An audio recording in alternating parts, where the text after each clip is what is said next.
Sometimes the cursor on the active board does not align with the pen or your finger. Calibration is a process that realigns them.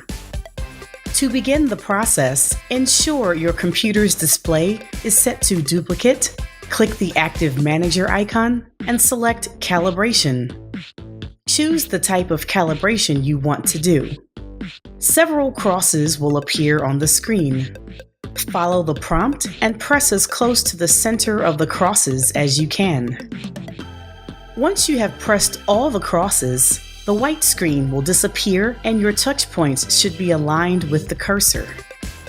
If calibrating the active board has helped, but the alignment is still slightly off, please repeat the process for even greater accuracy. For more help with your active board, please visit our support portal. Thank you for watching.